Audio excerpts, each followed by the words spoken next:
Jasmine's POV. Nakarating kami sa parte ng Laguna, ngunit bago namin matunton ang mismong lugar, ay nilagyan nila ng piring ang aming mga mata. Para saan to? Tanong ko sa kanila. Lahat ng mga ipinapasok namin dito, ay gusto naming makaramdam ng excitement, yung masusupresa kayong lahat. Huwag kayong mag-alala, malapit na tayong makarating, sagot ni Ruben, at kahit hindi ko siya nakikita, ay nararamdaman ko naman ang pagngisi niya. Ruben, guwapo po ba ang boss nyo? Ano pong hitsura niya? Bigla namang tanong ni Carlin. Nararamdaman ko nga ang excitement sa kanya, pero alam ko namang umaarte lang siya. Kung guwapo din lang ang pag-uusapan, mas guwapo ako sa kanya, sagot naman ni Ruben kasabay ng paghalakhak niya. Nadinig ko ang pagtikhim ni Sabrina sa tabi ko na parang masusuka na naman siya. Kahit ako naman, lalo na nang maalala ko na naman ang hubot-hubad na katawan ng Meniochis na matandang ito. Nakakasuka. Ang totoo, nakakita na ako ng mga hubad na lalaki noon, at hindi kay Adam ang una kong nakita. Sa mga kapatid ko ang kauna-unahan kong nakita, kahit nga ang kay Ate Beatrice naman ay nakita ko na. Ganyan kasi sa mansion namin. Dahil sa sobrang comfortable namin sa aming tahanan, nakakalimutan na naming mag-lock ng aming mga kwarto at kahit pa ng banyo, kaya aksidente naming nakikita ang mga maseselang parte ng aming mga katawan. Pero sanay na kami, at walang mali siya sa amin dahil magkakapatid kami. At lahat kami ay nagmamahalan. At saka, dati lang yun, noong mga bata pa kami. Sumabak na rin kami sa iba't ibang klase ng pagpapanggap para sa trabaho, at lahat ng ito ay napakarurumi. Lagi din kaming laman ng mga bar, hotel, motel, body spa at kung ano-ano pa para sundan ang mga kriminal. Dito kami madalas makakita ng mga actual na gumagawa yun, at mga walang saplot na mga katawan nila. Habang lumalakad ang panahon, tumitindi at mas lalo pang lumalala ang pagkagumo ng mga lalaki at babae sa bagay na ito. Kahit hindi nila pag-aari ay ginagalaw nila. Kahit nga yung mga patay na at nakalibing na sa sementeryo ng ilang araw, ay binubuksan pa nila para lamang pagsamantalahan. Wala na rin silang pinipili, mapasanggol man ito o mga lola na. At hindi namin pinalampas ang mga ganitong uri ng tao. Madalas tayong lumalabag sa batas, lalo na sa mga kaso ng panggagahasa. Pinapahirapan namin sila hanggang sa kanilang kamatayan. Yan ang sikretong ipinapatupad ng mga leader ng arning organisasyon, simula sa Alpha, Beta at Delta. Madalas ay lumalampas na kami sa mga utos ng gobyerno sa amin. Nandito na tayo. Ayusin nyo ang mga sarili nyo. Malapit na kayong humarap sa boss. Anunsyo ni Ruben kaya lihim na rin Carning naghanda.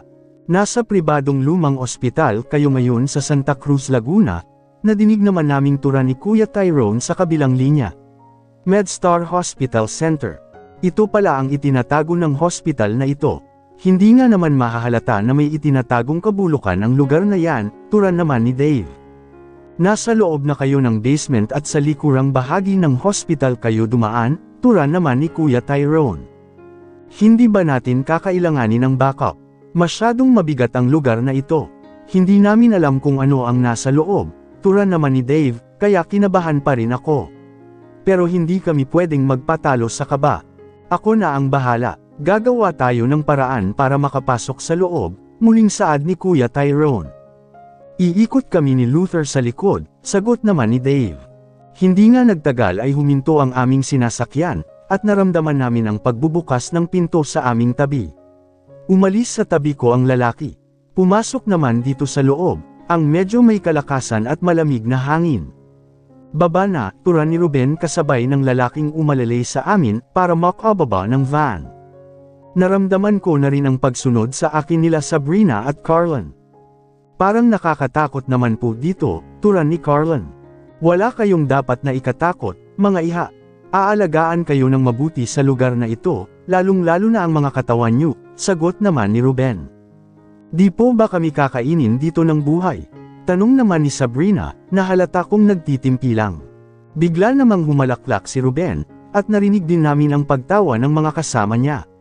Kung mangyari man yun, sigurado namang maiibigan nyo ang pagkain sa inyo. Mapapadaing kayo sa sarap. Paano naman po masasarapan kung kinakain na? Hindi po ba masakit yun? Pag-arte pa rin ni Carlin. Wala ka pa bang karanasan iha? Karanasan po saan? Mukhang mas magugustuhan ka ng boss namin. Yan yung talagang hinahanap namin sa mga aplikante namin. Hindi ko po maintindihan. Huwag mo nang isipin pa yon. Ikaw naman, mestisahin na naka-short. Napakakinis mo rin. Ano nga ulit ang pangalan mo? Rina po, sagot ni Sabrina sa tabi ko. Rina, napaka-cute naman na pangalan. Kasing cute mo. Ikaw ba ay may karanasan na rin? May boyfriend ka na ba? Wala pa po. Walang nagtatangka. Muli namang humalaklak si Ruben. At bakit naman walang nagtatangka? Sa ganda at kinis mong yan. Nanganggain po kasi ako ng tao. Mas lalo pang humalaklak si Ruben. Mukhang masarap ka namang kumain. Halina kayo sa loob para makilala nyo na rin ang inyong mga kasama. Hinawakan na nila kami at ainalayan sa paglalakad. Marami po ba kami? Tanong ko sa kanila. Marami kayo, huwag kayong mag-alala. Ang iba sa inyo ay nagmula pa sa iba't ibang probinsya. Gustong-gusto din nilang magkaroon ng magaan na trabahong may malaking kita na hinding-hindi nyo kikitain sa labas. Basta galingan nyo lang sa performance. Hindi na kami sumagot pa at nagpatuloy na lamang sa paglalakad.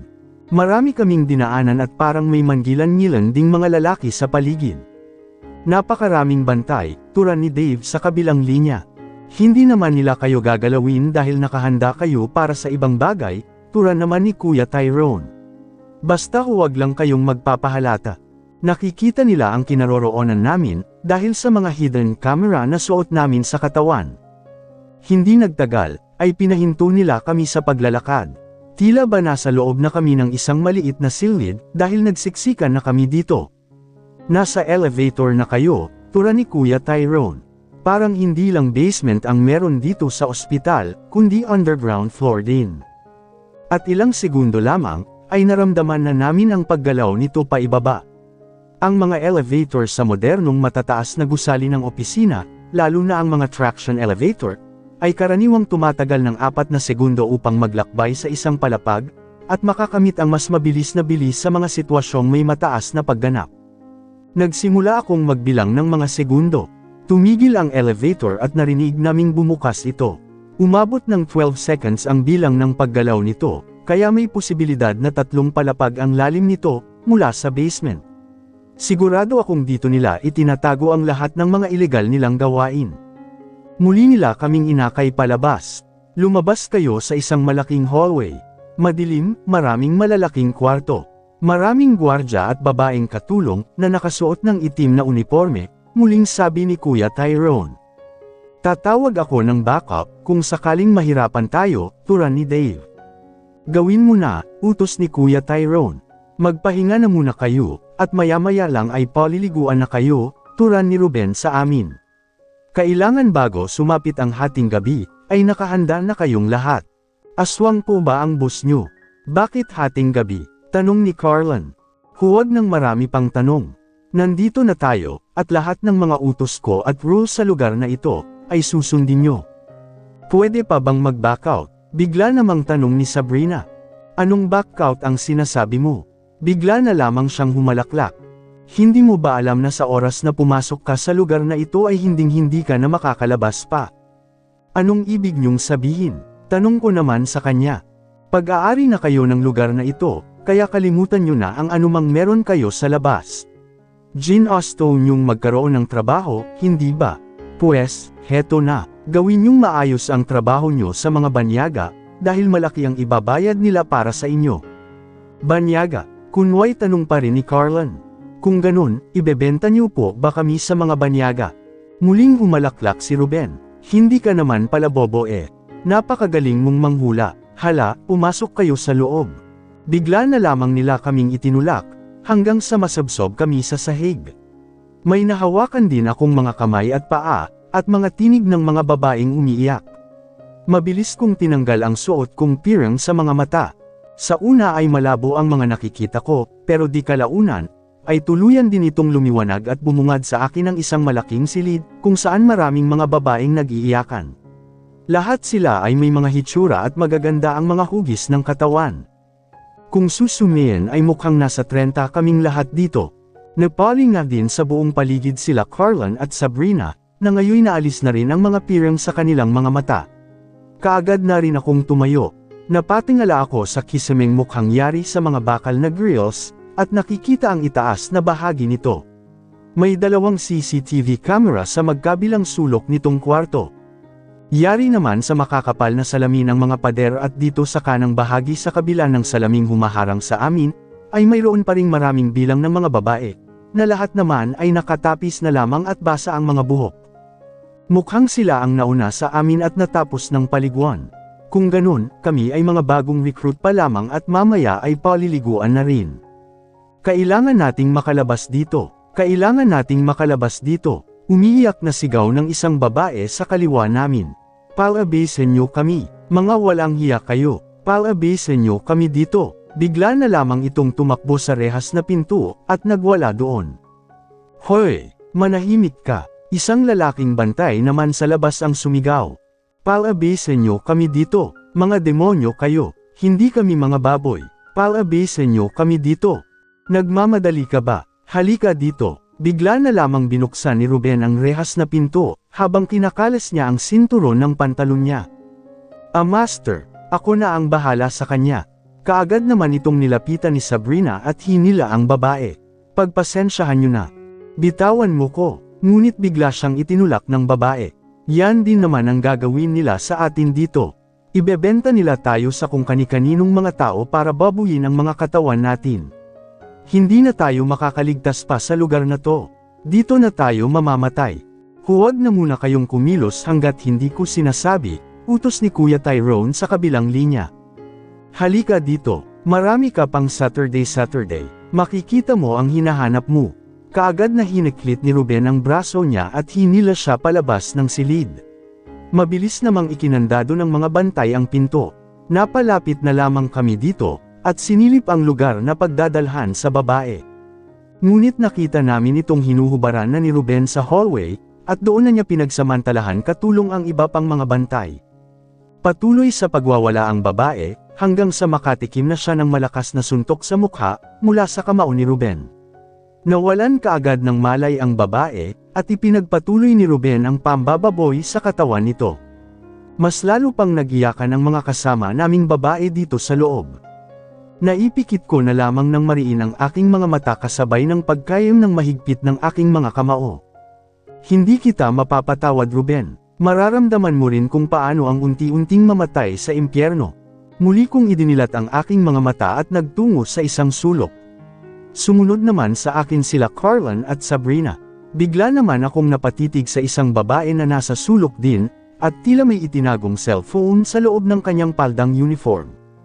At kilalang kilala ko ang uniform niya. Miss, kaagad ko siyang nilapitan dahil nakasuksok siya sa sulok, at nakayuko ang ulo. Nakikita ko ang panginginig ng kanyang katawan. Miss, hinawakan ko siya, ngunit nagulat siya at kamantek pang sumigaw. Kaagad kong tinakpan ang bibig niya. Nanlalaki at puno ng takot ang mga mata niya habang nakatitig sa akin. Ngunit gano'n na lamang ang pagtulala ko nang makilala ko siya. Trisha, nanindig bigla ang mga balahibo ko sa katawan, kasabay ng malakas na pagkabog ng dibdib ko. Bakit siya nandito? Paano siya napunta dito? Pang-apat siya sa mga kapatid ni Adam. Siya ang sinundan ni Trixie, pero hindi pa niya ako nakikilala. Si Trixie pa lamang ang nakakakilala sa akin sa kanilang magkakapatid, bukod kay Adam. Everyone ang pagtataka sa anyo niya habang nakatitig sa akin. Kilala niyo po ako. Tumulo ang mga luha niya sa pisngi. Kaagad kong hinawakan ang pisngi niya at nagkubli kami sa umpukan, upang hindi kami mapansin sa camera. Tinakpan din kami nila Carlan at Sabrina. Paano ka nakarating dito? Sino ang nagdala sa iyo dito? Pabulong kong tanong sa kanya. Isang bagong kaibigan po. Inalok po niya ako ng trabaho na may malaking sahod. Napasapo na lamang ako sa noo. Dahil sa hirap ng buhay, ay marami silang nahikayat na mga kababaihan, dahil sa malaking sahod na inaalok nila. Sinaktan ka ba nila? Sinuri ko ang mga braso niya at binti. Wala naman akong nakitang kahit na anong galos. Hindi naman po. Okay, huwag ka nang matakot dahil nandito na ko. Hindi kita pababayaan. Hindi na po tayo makakalabas dito ng buhay. Tama po ang sinabi ng babae. May sasabihin ako sa iyo, pero sikreto lang natin to, bulong ko sa kanya. Ano po yun? Sino po ba kayo? Lumapit ako sa tainga niya at bamulong. Isa akong undercover agent, pati na rin ang dalawang babaeng kasama ko. At nandito kami para iligtas kayong lahat. Biglang namilog ang mga mata niya habang nakatitig sa akin. Tila ba hindi siya makapaniwala. Binigyan ko naman siya ng munting ngiti at muling bamulong sa kanya, boyfriend ko ang Kuya Adam mo.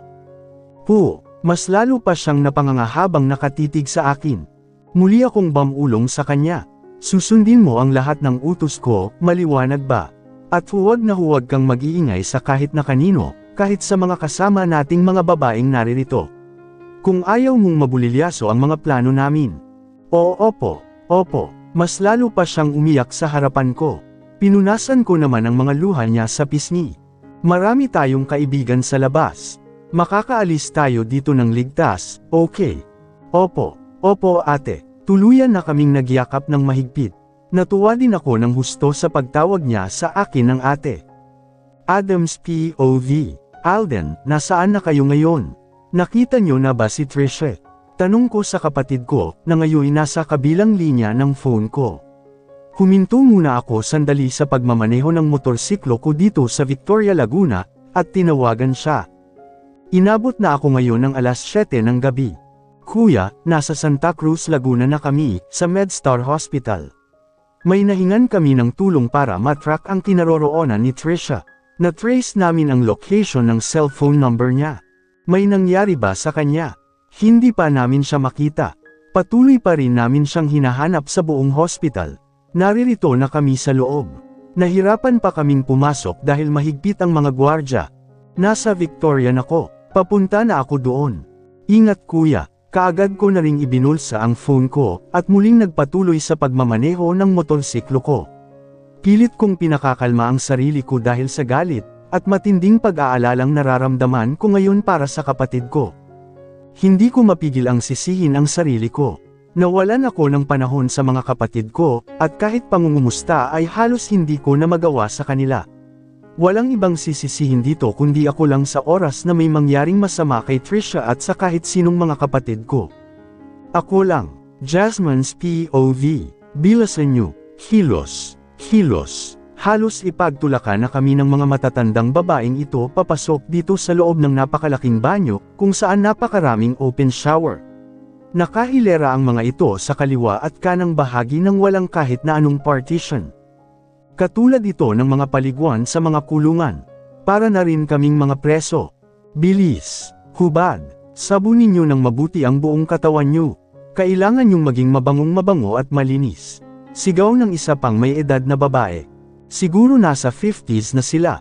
Nahihirapan akong paniwalaan na ganito ang pakikitungo nila sa ibang babae. Baka wala silang nanay o anak.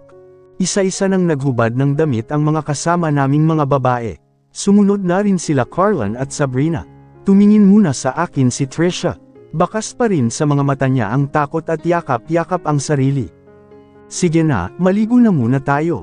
Sumunod ka lang sa akin, ani ko sa kanya bago ko inumpisahan na ring haborin ang mga damit ko, pati na rin ang mga hikaw ko kung saan may mga hidden camera. Ipinasok ko ang mga ito sa bulsa ng dress ko. Sumunod na rin naman siya, hanggang sa lahat kami ay tuluyan ng mawala ng saplot sa buong katawan. Kaagad na rin kaming naligo. Kinuha ko ang sabon at body scrubber, at kinuskos ko ang likod niya. Huwag kang magpakita ng takot sa kanila. Maging matapang ka. Basta kumilos ka ng normal, bulong ko sa kanya. Kapwa bumubuhos ang malalakas na bagsak ng tubig sa aming mga katawan mula sa showerhead. Isipin mo na lang na nandito ako sa likod mo. Hinding-hindi kita iiwan dito, kahit anong mangyari. Opo ate. Matapos kong masabon ang likod niya, ay ako naman ang sinabon niya sa likod. Ano nga po ulit ang pangalan niyo? Jasmine. Ate Jasmine. Nakangiti ko siyang nilingon. Paano niyo po nakilala si kuya? Matagal na po ba kayo? Ilang araw pa lang naman. At nakilala ko siya noong ma-accident siya sa motorsiklo niya. Nahulog siya sa tulay ng Ilog Pasig. Ako ang sumagip sa kanya mula sa kamantek na niyang pagkalunod. Biglang nanlaki ang mata niya. Kailan po yun? Hindi po namin nalaman yun. Mahigit 1 buwan na ang nakalipas. Kawawa naman ang kuya namin. Hindi namin siya nadalaw sa tirahan niya. Okay naman siya, lagi ko siyang binabantayan. Savior po pala namin kayo. Maraming salamat po Ate Jasmine. Walang anuman. Mahal ko ang kuya nyo, at paprotektahan ko rin kayo. Muli na naman siyang naiyak sa harapan ko. Bilasan na natin. Opo. Matapos naming maligo, ay dinala naman kami ng mga matatandang babae sa ibang silid, kung saan maraming mga salamin, mga damit, sapatos at pang-ayos ng mga sarili. Ito yung silid na nasilip ko mula sa kabilang silid, na pinagdalhan sa amin kanina. Wala na rito ang mga naunang mga babae at kami naman ngayon ang pumalit. Sa kulungang pinaglagakan naman sa amin kanina, ay wala na ngayong mga laman. Dito kami kanya-kanyang nagayos ng aming mga sarili. Just, nalaman na ni Adam na nawawala ang kanyang nakababatang kapatid na babae. Bigla akong napahinto sa sinabi ni Kuya Tyrone sa kabilang linya. Sinabi ni Tristan na ginamit niya ang iyong telepono para makipag-ugnayan sa kanya. Ilang mga ahente ng Bethe team ang kasalukuyang nakaposisyon sa labas ng ospital. Nasaan si Adam? Mahinang tanong ko sa kanya. Sinabi daw niyang maghintay na lamang ng update niya. Hindi na ako sumagot. Tinawagan niya si Kuya Tristan para humingi ng tulong. Ibig sabihin, alam niyang nasa panganib ang kanyang kapatid at sigurado akong, hindi na lang siya maghihintay sa kanyang apartment para sa update. Pwede mo ba siyang hanapin? Mahinang utos ko kay Kuya Tyrone habang nagpapahid ng lotion sa mga binti ko. Sila Carlin, Sabrina at Trisha ay abala na rin sa pag-aayos ng mga sarili nila. Please wait a moment. Okay. Ang mga braso ko naman ang pinahiran ko ng lotion. Mamahalin at mababanggo ang mga gamit dito sa katawan. Pumili na rin ako sa mga nakahanger ng maaari kong isuot. Humanap ako ng isang comfortable at madali akong makakagalaw. Ako na rin ang pumili ng damit para kay Trisha. Just, nasa labas na ng hospital si Adam. Ano, bigla kong nabitawan ng mga damit dahil sa sinabi niya. Nang dahil doon, ay naagaw ko ang atensyon ng mga kasama namin dito, pati na rin ng mga matatandang babae. Ang isa sa kanila ay lumapit sa akin. Anong problema? Masungit niyang tanong habang nakatitig sa akin. Wala po, dumulas lang sa mga kamay ko. Huwag na huwag niyong gugusutan at dudumihan ang mga damit na yan. Kailangan niyong maging maayos at presentable mamaya sa harap ng madla. Opo. Binigyan niya ako ng matalim na tingin bago niya tinalikuran. Pigilan mo ko. Susuntukan ko na talaga yan, bulong naman ni Sabrina sa tabi ko. Suntukin mo na, utos naman sa kanya ni Carlin. Gagawin ko na, may CCTV pa tayo.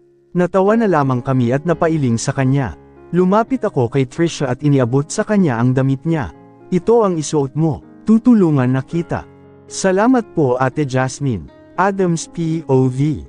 Bakit ka pa sumunod dito? Kaagad akong hinarap ni Mr. Tristan Parker, matapos naming magkita dito sa labas ng hospital. Dinala niya ako sa isang liblib at madilim na bahagi. Hindi ako matatahimik hanggat hindi ko nalalamang ligtas na ang kapatid ko. Hindi ako ngangangalang sa bahay para maghintay. Matigas kong sagot sa kanya. Masisira mo lang ang operasyon. Nasa loob ang iba kong mga kapatid at hinahanap si Trisha. Nandyan din ang girlfriend mo na si Jasmine. Bigla akong natigilan sa sinabi niya. Ano? Sila ang nakatalagang wakasan ang mga sindikatong ito, at ayon kay Tyrone, kasama na ngayon ni Jasmine ang kapatid mo. Ligtas ang kapatid mo basta nasa tabi niya si Jasmine. Maaaring masira ang misyon na ito kung makikialam ka, at dahil doon, ang buhay ng iyong kapatid na babae sa loob, pati na rin ang iyong kasintahan, ay maaaring nasa panganib. Hindi kaagad ako nakasagot sa mga sinabi niya. Muli na namang nanikip ang dibdib ko, at parang hinihila ang aking lakas. Mas lalo pang naragdagan ang takot at pag-aalalang nararamdaman ko ngayon. Nandito kami ngayon para alalayan sila sa loob. Maghintay ka na lang dito sa labas. Huwag na huwag kang gagawa ng ikabubulilyaso ng misyon. Hahanapin ko ang iba mong kapatid sa loob. Kaagad na rin siyang tumalikod. May iba pa siyang mga kasama na hindi ko kilala. Napasabunot na lamang ako sa buhok habang pinagmamasdan ang buong gusaling ito. Tinawagan ko ang mga kapatid ko at pinalabas na ng hospital. Napansin ko naman ang mga mamahaling kotse na pumapasok sa isa pang gate, sa dulong bahagi ng hospital na ito.